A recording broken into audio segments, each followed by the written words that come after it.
할렐루야. 누구나 공부는 참 지겨운 법인데 오후에 공부를 하게 되어서 기쁩니다. 자, 오늘은 제7과 전도에 대한 이야기입니다.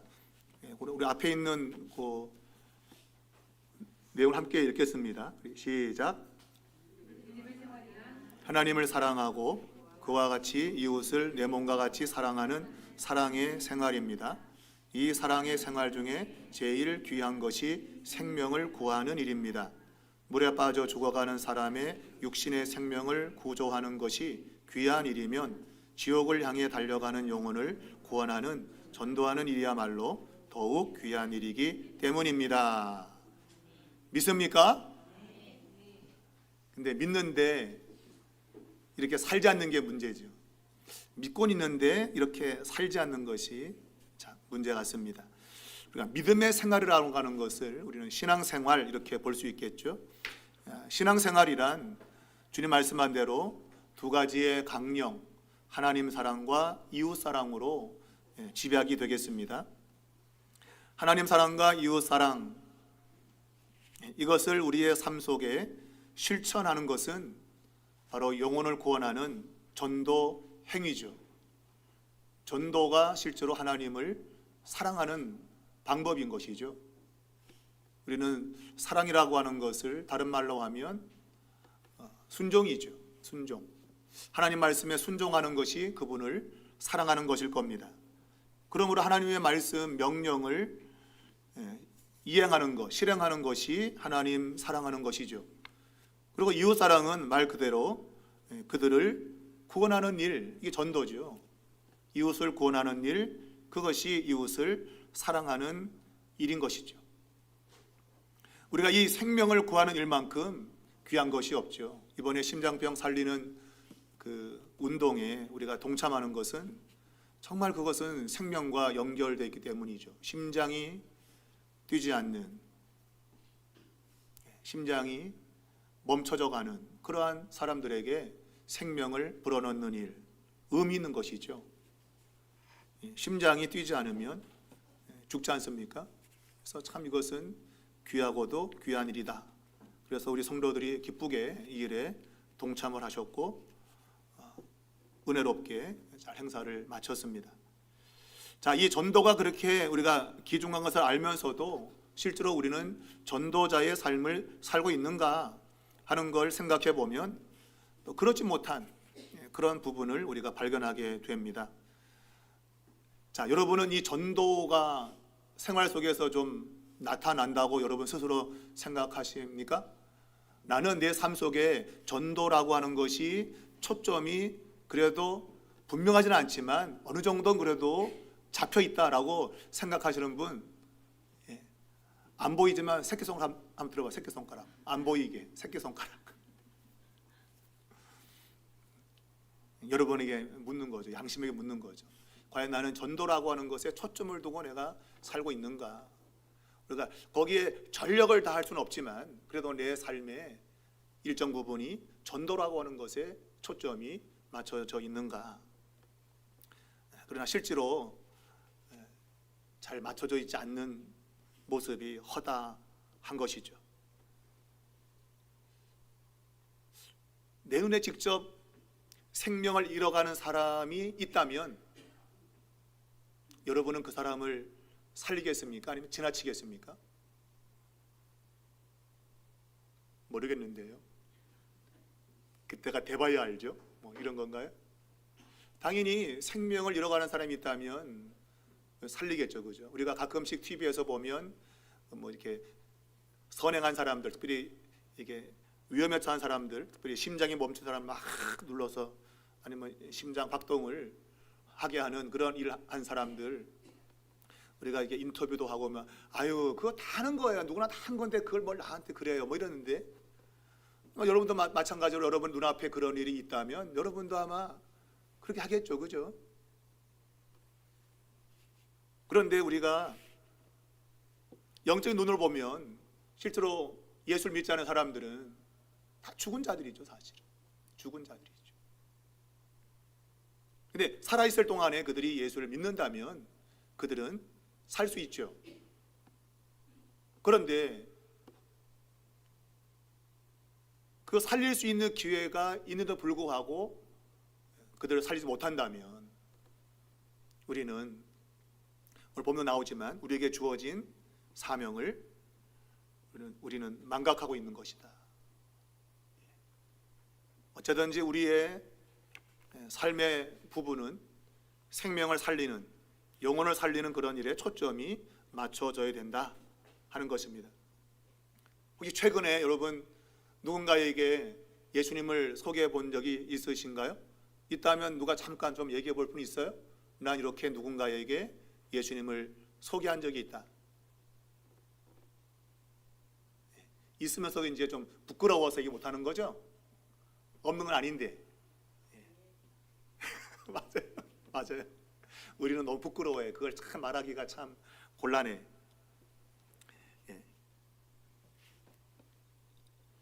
자, 오늘 두 번째 보면 아래 성경 말씀을 읽고 우리가 왜 전도해야 하는가를 이야기해 봅시다. 마태복음 오늘 읽은 본문입니다. 다시 한번 읽겠습니다. 함께 시작.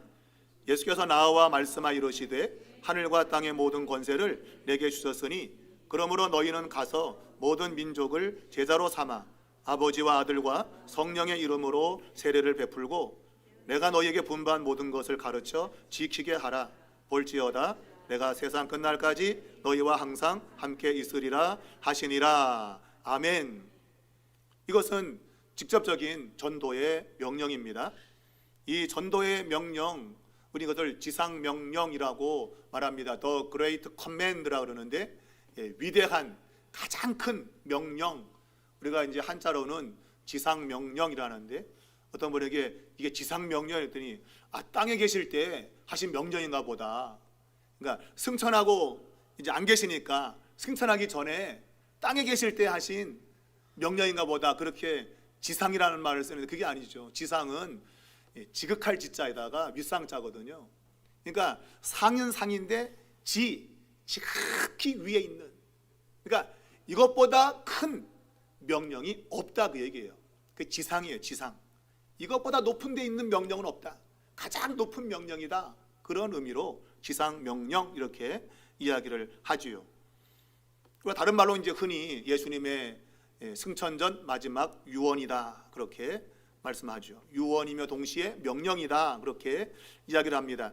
이 말씀에서 핵심적인 내용은 예수님께서 하늘과 땅의 모든 권세를 가지고 하신 명령입니다. 하늘과 땅의 모든 권세를 하나님이 예수님께 주신 겁니다.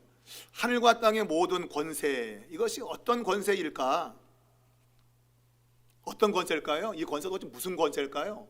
하늘과 땅의 모든 권세를 예수님이 가지고 계신데 그 권세는 어떤 걸까요?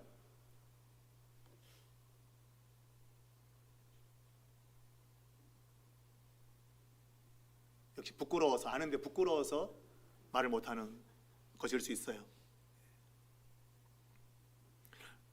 말 그대로 하늘과 땅이니까 모든 이 천지의 통치권을 갖고 있다는 얘기죠. 통치권, 권세, 다스리는 권세가 예수님께 있는 것이죠.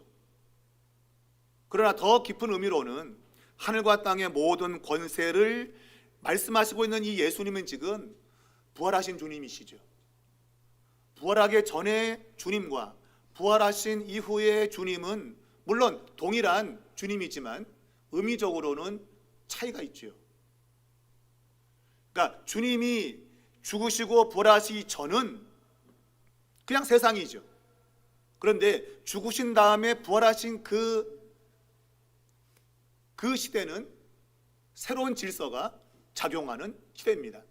부활체라고 하는 존재가 있는 그러한 새로운 질서가 있는 그러한 세계를 의미하고 있어요. 그러니까 새로운 질서의 통치권을 가지고 있다라고 하는 거예요. 새로운 질서. 이게 굉장히 중요한 것입니다. 그러니까 새로운 질서가 오기 전 옛 질서 속에서도 주님의 말씀은 그대로 우리에게 유효하게 다가와요. 그런데 부활하신 이후에 주시는 그 메시지는 새로운 질서 속에서 주어진 명령이기 때문에 우리는 더더욱 그 말씀의 권세를 우리 믿는 것이죠. 언더스탠드? 이해가 되시나요? 네. 그러니까 부활 전에 예수님이 가지고 있는 권세도 놀라운 권세지만 부활 이후에 지금 가지고 계시는 그 권세는 새로운 질서까지도 포함하는 그러한 권세입니다. 그러한 권세는 오늘 그 권세를 부여하고 있는 주님과 그것을 부여받는 자들에게 더 효력을 가져오는 것이죠. 새로운 질서 속에서 이루어지기 때문입니다.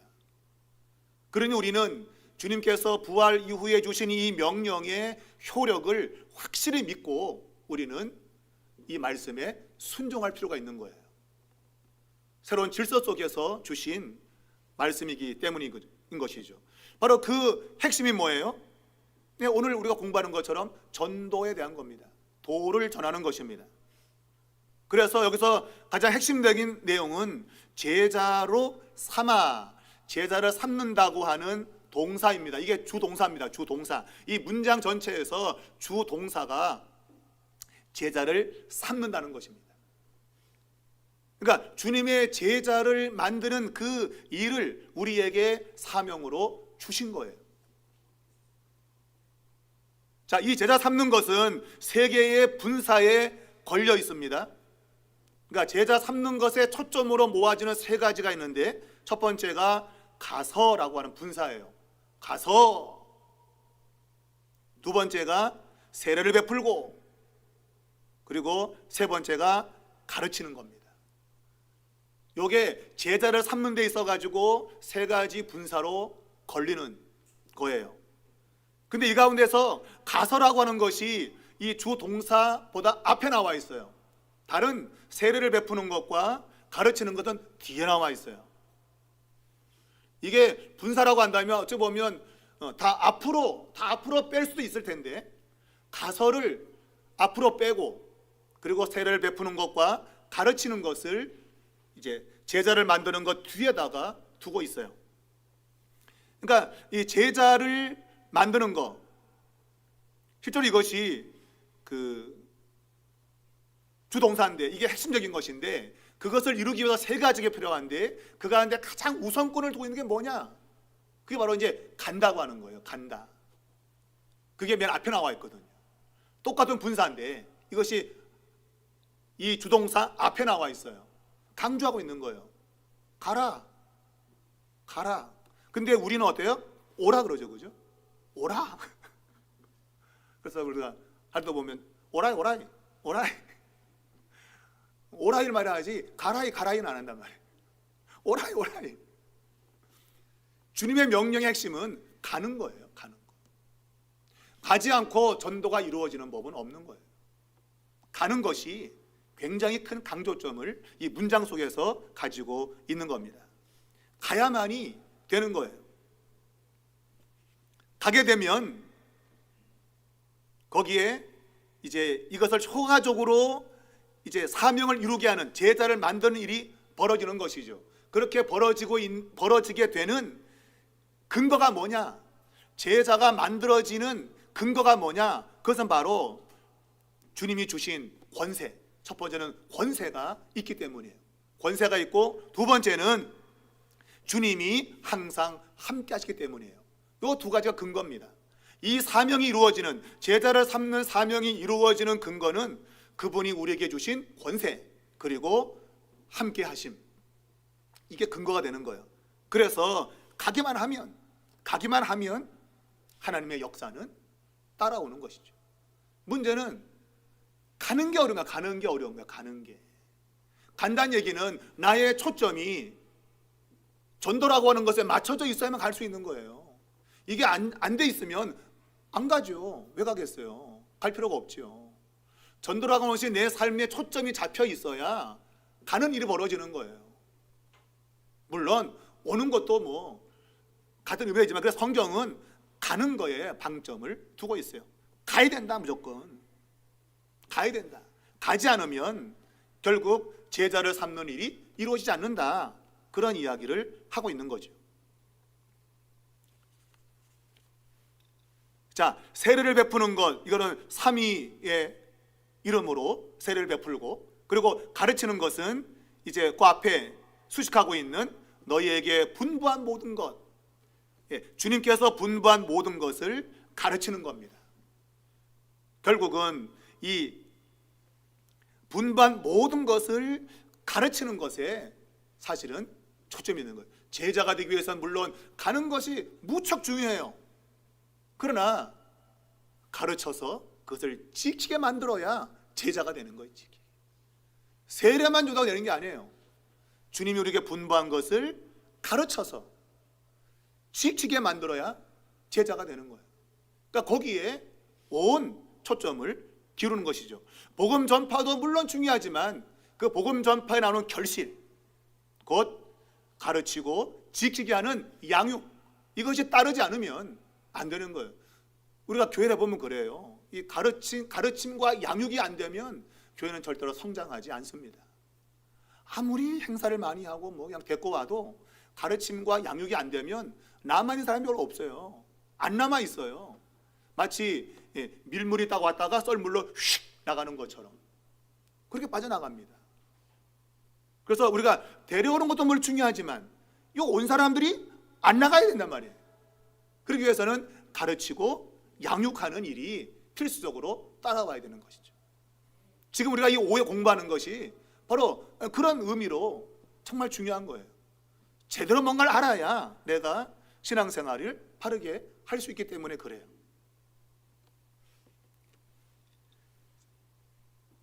자, 19절의 그 부탁, 가서 세례를 주고 그리고 가르쳐 지키간 이란 모든 일련의 일들의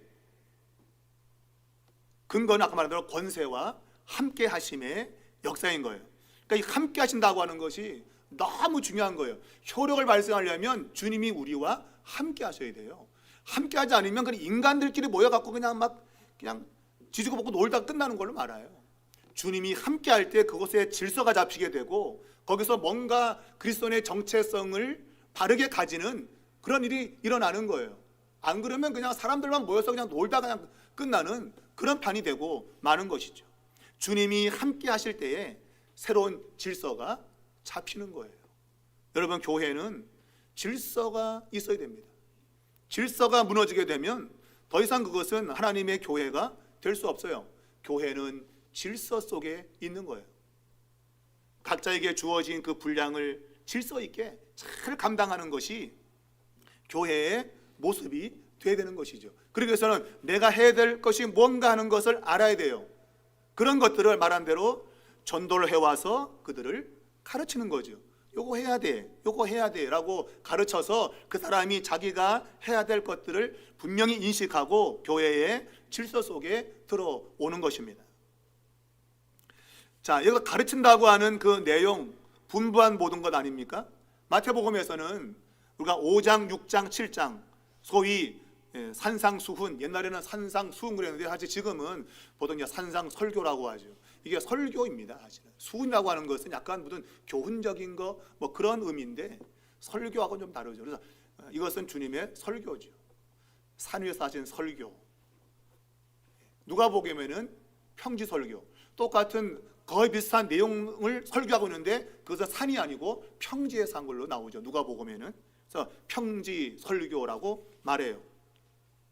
그러니까 이 마태복음에서 5장, 6장, 7장에 있는 산상설교의 메시지, 거기에 이미 내 말을 듣고 지키는 자는 하면서 이제 반석 위에다가 집을 지었냐, 모래 위에다가 집을 지었냐가 결정이 되잖아요. 거기 보면 믿는 자로서의 어떻게 살아야 될 삶이 이제 5장, 6장, 7장에 나와 있죠. 우리가 아는 슈바이처라고 하는 의사로 알고 있는 원래 신학자입니다. 슈바이처는 신학자인데 그 슈바이처는 이 산상 설교를 종말이 임박했을 때에 일어나는 그러한 현상으로 이 산상 설교를 봤어요. 주님이 오시는 그 마지막 그 종말이 오면 이런 일이 일어난다. 그래서 이제 주님의 재림이 가까웠을 때 하나의 상징적인 것으로 그렇게 해석을 했어요. 그러나 전통적인 해석은 예수를 믿는 공동체 안에서 일어나야 될, 왜냐하면 전체 지금 주님이 재림하기까지의 모든 시간이 종말의 시간이기 때문에 교회는 이 5장, 6장, 7장에 있는 그 산상 설교에 대한 메시지를 그대로 삶 속에서 구현해내야 된다, 그렇게 가르치는 것이죠.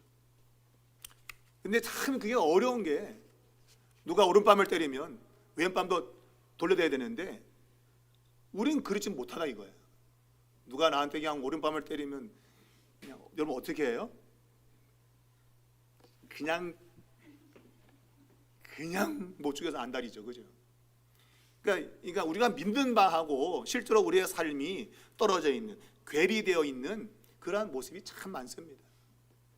그러니까 신앙이라고 하기 참 부끄러운 그러한 일들이 실제로 우리 안에 많아요. 그럼에도 불구하고 우리는 그런 것은 하나의 성화의 과정으로 가는 것이죠. 자꾸 거룩한 그런 과정 속에서 우리가 변화되어 가는 이런 모습으로 이제 가게 되겠지만, 그러나 그러한 인식이 우리에게 없다면 문제인 거예요. 그런 일이 있을 때 내가 오늘도 말씀에 순종하지 못해서 내 스스로 나 자신을 돌아보고 이러면 안 되는데, 자신을 바꿔가야 되는데 우리는 그냥 막 성질만 낼 줄 알지, 그걸 바꾸려고 나의 잘못된 것을 말씀에 비추어서 그것을 해석하고 적용하려고 하지 않아요. 그런 가운데 성화가 일어나기엔 참 어려운 것이죠. 자, 어찌되었든 주님의 이 유언과 이 명령, 이것은 반드시 이루어야 되는 거죠. 그러기 위해서는 가라라고 하는 이 메시지에 귀를 기울여야 됩니다. 가라, 가서. 자, 여러분 주변에 갈 만한 사람 있습니까? 이 사람 내가 가야 돼 라는 사람 혹시 있어요? 좀 여러분 생각나는 사람, 내 주변에 이 사람 가야 돼, 이 사람한테. 그런 사람 있는 분 없어요? 가야 될 사람, 지금 내가 가야 돼 이 사람 없습니까? 있는데 또 그냥 또 말하기 싫어서 안 하는, 이따가면 또 얘기하라 그럴까 봐.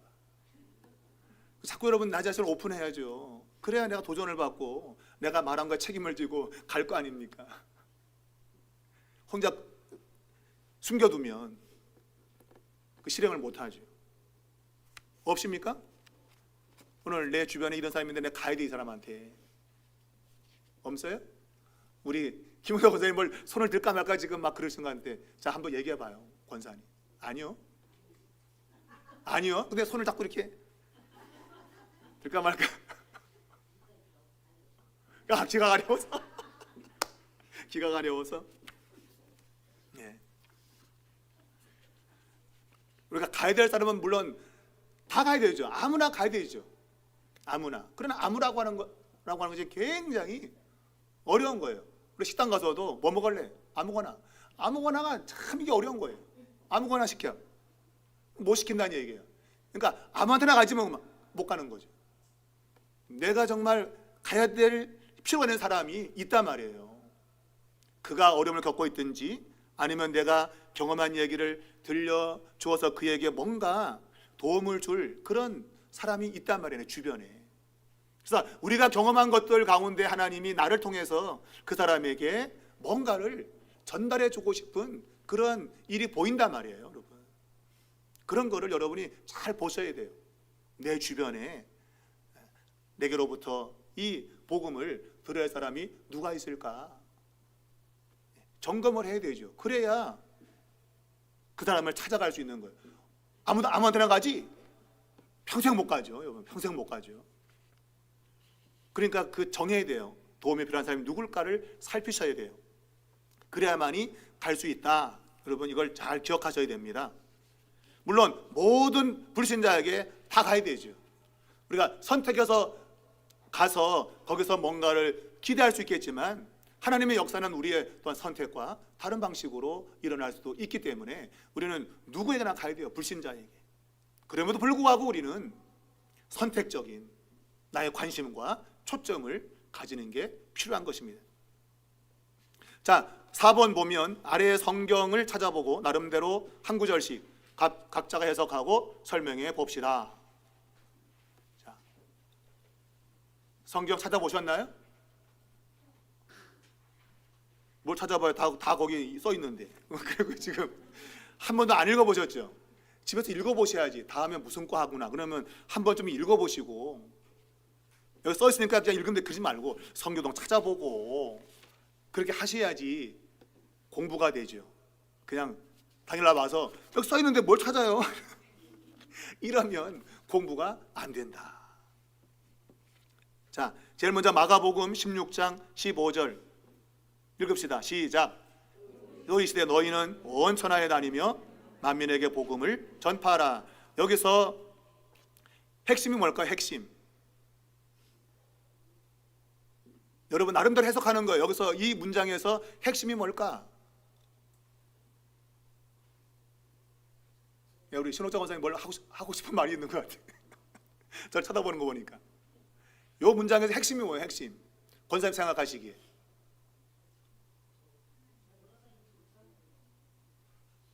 아니, 신권사님 얘기하죠. 딴 사람 말고. 제가 지금 신권사님한테 물어봤는데. 예? 그러니까 여기서 요 문장에서 지금 요게 핵심 같다. 요 문장에서 권사님이 생각할 때 이게 온 천하 아니면 다닌다 아니면 전한다 뭐 이런 여러 가지 단어가 있잖아. 그죠? 여기서 핵심이 뭐다? 여기서 이 문장에서 뭐라고 생각하세요? 네, 권사님 생각하시는 거 볼 때 다니며, 예, 다니며 그렇게 말하시면 돼요. 다니며, 예, 예. 우리가 앞에 거랑 연결시키면 여기서 다니며, 그죠? 가는 거겠죠. 행동으로 옮기는 거겠죠. 다니며, 안 다니면 전할 수 없다. 그런 의미에서 다니며, 예, 그렇게 볼 수 있겠죠. 예. 자, 누가복음 19장 10절 함께 읽읍시다. 시작. 인자가 온 것은 잃어버린 자를 찾아 구원하려 함이라. 여기서는 핵심이 뭐가 되겠어요? 잊어본 자? 예, 잊어버린 자. 그러니까 잃어버린 자가 있죠, 그죠? 그래서 주님이 오신 거죠. 자, 여기도 보면 인자가 오셨다라고 하는 것이죠. 오셔서 찾았다라고 하는 것이죠. 오셨다. 오지 않으면 안 된다. 주님도 오신 거죠. 오셨다. 그리고 찾았다라는 거죠. 찾는다. 우리가 아까 찬양할 때에도 찾으라, 구하라, 찾으라, 두드리라. 이 삼중으로 구하는 거에 대한 그 마태복음 7장 7절 이하의 말씀으로 우리가 나오잖아, 그죠? 거기서 구하고 찾고 두드리는 것은 실제로 우리의 일상생활에 필요한 거를 구하고 찾고 두드린다는 그런 의미보다는 누가복음에서 보게 되면 구하는 자, 또 찾는 자, 두드리는 자에게 이제 주신다라고 하는 그런 의미로서 구하는 자에게 좋은 걸 주지 않겠느냐라는 그런 문맥적인 걸로 연결시켜 본다면 거기는 성령을 준다고 되죠. 성령을 주신다고 되죠. 성령을 주신다. 마태의 생각 속에는 아마 누가가 가지고 있는 그런 성령, 가장 좋은 걸 주신다라는 그런 개념과 연결시킨다면 마태가 구하고 찾고 두드리는 것은 아마 천국일 거예요. 천국, 킹덤, 하나님 나라. 그 나라는 우리가 구할 때, 또 찾을 때, 두드릴 때 열린다. 아마 그것은 이제 아까 말한 대로 전도의 문맥에다 갖다 넣으면 바로 생명을 살리는 일, 그게 바로 하나님 나라에 들여보내는 것이죠. 그러니까 생명을 살려서 구하고 찾고 두드려서 천국으로 들여보내는 그런 의미적 연결도 있는 것이죠. 근데 대부분 우리는 그냥 뭐 달라면 주시고 그냥 뭐 그런 의미로 많이 우리의 필요를 채우시는 그런 의미도 있긴 있어요. 그런데 마태의 생각 속에는 바로 하나님의 나라를 구하고 찾는 자에게, 두드리는 자에게 열린다, 그런 의미죠. 그러니까 생명을 살리는 것과 연관시킨다면 생명을 살리도록 애쓰는 자에게 생명이 주어진다는 그런 의미가 되는 거예요. 그 구절 자체가 중요한 구절이죠. 자, 디모데후서 4장 2절 시작. 너는 말씀을 전파하라. 때를 얻든지 못 얻든지 항상 힘쓰라. 범사의 오래 참음과 가르침으로 경책하며 경계하며 권하라. 자, 여기는 뭐가 핵심이 되겠어요?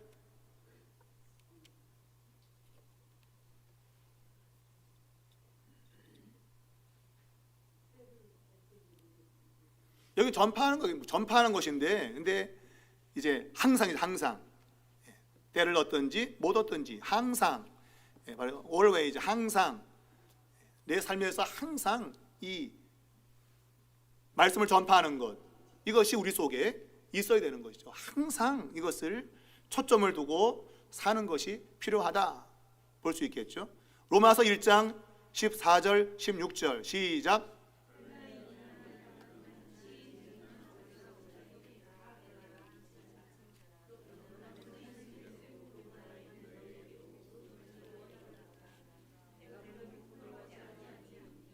이 복음은 모든 믿는 자에게 구원을 주신 하나님의 능력이 됨이라. 먼저는 유대인에게요, 그리고 헬라인에게로다. 아멘. 자, 이 로마서 1장에서 바울은 자신이 빚진 자라고 말했어요. 그죠? 은행에 가서 돈을 빌렸나 봐요. 빚지다고 하는 것은 그런 은행 업무에서 빚을 진 부채를 갖고 있는 그런 의미잖아요. 바울은 그 무슨 빚을 졌을까요? 무슨 빚을 진 거예요? 빚진 사람도 많아. 헬라인, 야만인, 지혜 있는 자, 어리석은 자에게 빚졌다. 뭘 빚진 거예요? 예? 빚이 뭐예요? 갚아야 될 게 뭐예요? 빚은 갚아야 되잖아, 그죠? 그럼 그 갚아줘야 될 게 뭐예요?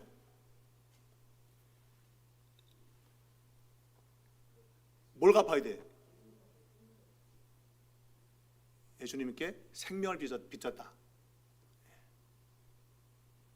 또 다른 분은 뭘 빚진 거예요? 뭘 갚아야 돼요? 헬라인, 야만인, 지혜 있는 자, 어리석은 자에게 빚졌다. 그 빚을 갚아야 된다. 무슨 빚이냐?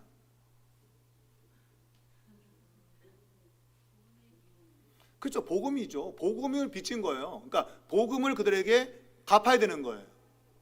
무슨 말인가 하면 이 헬라인, 야만인, 지혜 있는 자, 어리석은 자를 구원하기 위해서 하나님이 바울에게 복음을 주신 거예요. 그러니까 바울 혼자만 있으면 복음을 안 줘. 근데 이 사람들 헬라인, 야만인, 지혜 있는 자, 어리석은 자가 있기 때문에 지금 자신이 사도로 부름받은 거예요. 그 사람들 때문에. 그래서 복을 맡긴 거예요. 당연히 빚진 거죠. 야, 니네 때문에 나 사도가 됐어. 내가 너에게 빚진 거야. 갚을게. 그들에게 복음을 줘야 되는 거예요. 왜? 빚진 거거든요. 그 사람들 때문에 내가 지금 생명을 얻었고 사도가 된 거예요. 똑같은 그러한 개념으로 본다면 여러분이 이제 구원받은 것은 여러분 혼자 때문에 구원된 게 아니라 여러분 때문에 누군가가 구원될 사람이 있어서 여러분을 먼저 구원시킨 거예요. 그러니까 여러분 빚을 진 거죠. 누군가에게. 그게 누군지를 찾아내야 되는 거예요. 바울은 그걸 찾았죠. 헬라인, 야만인, 지혜 있는 자, 어리석은 자 찾아낸 거예요. 아, 내가 이 사람 때문에 내가 빚졌구나. 갚아야지 빚을. 그런 거예요. 여러분이 은행에서 빚진 거 은행이 가만두나요? 당장 갚으라고 그냥. 안 그러면 그냥 차압 들어오고 그냥 그러잖아요. 똑같은 거예요. 그게 이제 고전 9장 16절. 자, 함께 읽겠습니다. 내가 복음을 전할지라도 자랑할 것이 없음은 내가 부득불 할림이라. 만일 복음을 전하지 아니하면 내게 화가 있을 것이로다. 예. 빚을 갚지 않으면 차압당한단 말이에요. 차압. 갚아야 되는 거지. 당연한 의무라는 거죠. 그 의무를 안 감당하면 화를 입는다. 그러니까 내가 뭐 복음을 전했다고 자랑할 것도 없는 거예요. 그러니까 빚을 갚는 거야. 빚을. 뭘 자랑을 해? 빚진 걸 갚는 건데 자랑할 게 없는 거죠. 도리어 갚지 않으면 은행에서 빚을 갚으라고 독촉을 하다가 독촉 안 들으면 그냥 차압 들어오죠. 그죠? 경매에 넘기든지 그렇게 해버린단 말이에요. 그럼 화를 입게 된단 말이죠. 그만큼 이 복음에 대한 사명을 바울은 이런 식으로 이야기를 하고 있는 거죠. 사람들이 잘 이해할 수 있을 정도로 그렇게 표현을 하고 있는 거예요. 자, 여러분 세상에도 우리가 빚을 지면 안 되죠, 그죠? 성경은 사랑의 빚 외에는 아무것도 지지 말자 그렇게 말할 정도로 우리가 세상에 빚을 지면 안 돼요. 사랑의 빚 외에는 아무것도 지지 말고 복음에도 내가 빚을 졌다는 인식을 가져야 돼요. 그래서 내가 누구에게 지금 이걸 갚아야 되는데 누구한테 갚아야 되는가 찾으셔야 돼요. 안 그러면 화가 있다. 화가 있다. 대충 살다가 죽자? 안 된다. 안 된다. 빚을 갚아야 된다. 자, 전도하지 못하는 이유가 무엇일까요? 문제와 이유를 각자 얘기해 봅시다. 전도가 잘 안 되는 이유, 못하는 이유 뭘까요? 여러분 자신에 비춰본다면 나 전도가 너무 두렵고 뭐 그래요. 왜 안 되는지 모르겠어. 이유가 뭐예요? 전도를 못하는 이유 뭐예요?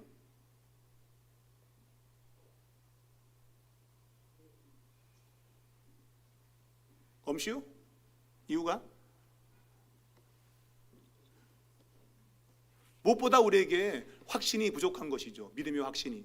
말한 대로 마태복음 28장 아까 앞전에 설명한 대로 권세를 주셨고 그리고 함께 한다는 그러한 근거를 가지고 있는데 그거를 내가 확신하지 못하는 거예요. 아이고 이거 안 될 건데 자기 생각으로 판단하는 거죠. 주님이 권세를 줬다 그랬고 내가 너와 함께 한다고 했는데 그걸 믿어야 되는데 확신하지 못하는 거예요. 나 혼자 한다고 생각하는 거죠. 내게 능력도 없고 언변도 없고 주제도 없는데 어떻게 할 수 있는가 그런 생각이 나를 붙잡는 것이죠. 확신이 없는 거예요. 확신이 결국은 여러분 확신을 가진다고 한다면 결과는 맡기는 거죠. 결과는 맡기는 거예요. 근데 우리는 결과까지 우리가 책임지려 하다 보니까 우리가 전도를 못하는 것이죠. 또한 사람을 두려워하기 때문에 전도를 못해요. 우리가 사도행전에 보게 되면 사도들이 내가 니네 말 듣는 게 옳으냐 하나님 말 듣는 게 옳으냐. 그러니까 우리는 사람이 무서워서 전도를 못해요. 하나님은 별로 안 무서워. 하나님은 근데 사람은 무서워. 잘못된 거죠. 하나님이 훨씬 무서운 분이죠. 근데 우리는 하나님은 안 무섭고 사람이 무서운 거예요. 근데 성령을 충만하게 받은 사도들은 사람은 아무것도 안 무서워요. 하나님이 무서운 거예요. 그래서 그 말을 순종할 수밖에 없어요. 하나님이 두렵기 때문에. 자, 전도하는데 갖춰야 될 기본 세 가지 뭘까요? 뭐가 준비되어야 돼요? 전도하려면 첫 번째 기도. 기도입니다. 기도. 주님이 생미명에 기도하신 것. 그 왜 기도했어요? 뭘 얻으려고요? 예수님께서 뭐 필요해갖고 그 달라고 새벽에 기도해요? 아니죠. 그분은 전도 사역을 이루기 위해서 새벽에 기도하신 것이죠. 두 번째는 말씀이죠. 베드로전서 3장 15절에 항상 말씀을 누군가 물어볼 때 거기에 대한 답을 줄 수 있는 말씀이 준비가 되어 있습니다. 그리고 인내와 적극적인 그런 마음이 필요한 것이죠. 인내가 필요하지. 인내. 결실하기 위해서는 농부의 인내, 기다리는 거예요. 그래서 우리가 뭐 고구마 전도라는 것도 찌르고 계속 찔러가지고 언젠간 있겠지 하고 그냥 찌르는 거예요. 그 인내죠. 인내. 고구마 전도는 인내죠. 계속 찌르는 거예요. 그냥 인내심을 가질 때 전도가 된다 하는 것이죠. 자, 전도하는 가장 쉬운 방법은 어떤 것일까요? 각자의 경험이나 생각들을 이야기해 봅시다. 일반적으로 쉽게 할 수 있는 방법은 첫 번째 뭐라고요? 첫 번째 방법 간증. 간증을 통해서 우리가 가장 쉬운 거죠. 내가 어떻게 해서 예수 믿게 되었는가? 예수 믿기 전에 이랬는데 이렇게 믿었고 이렇게 지금 살고 있다. 이게 가장 쉬운 전도죠. 가장 좋은 전도고 가장 쉬운 전도예요. 나의 변화된 삶을 이야기하는 거예요. 첫 번째 우리가 그 신앙의 간증이라고 하는 걸 공부할 때 나만의 간증 스토리를 만들어야 돼요. 누군가에게 물어보면 야, 나 말이야 예수 믿었더니만 이렇게 달라졌어. 짧게라도 나의 변화된 모습을 알려주는 것이죠. 이거 굉장히 중요한 겁니다. 사람들은 누구나 그런 어려움 가운데 있으면 좋은 소식을 듣고 싶어 하거든요. 아, 그래, 맞아. 야, 이것도 길이 있겠네. 라고 사람들이 찾아올 수 있는 거예요. 두 번째는 생활의 모범을 통해서 마태복음 5장 13절부터 16절까지 여기 보면 소금과 그리고 빛에 대한 얘기를 말하고 있죠. 그죠? 너희는 세상의 소금이다, 빛이다. 곧 이 세상 속에 하나님의 백성으로서의 삶의 모범을 보일 때에 사람들이 듣는 것이죠. 세 번째는 선행으로 할 수 있다. 우리의 착한 삶을 통해서 사람들이 관심을 가지는 그러한 일을 보게 되는 것이죠. 자, 마지막 일곱 번째, 전도자가 받는 복이 뭐냐? 이거는 뭐 많이 우리가 듣는 이야기죠. 다니엘 12장 3절 시작.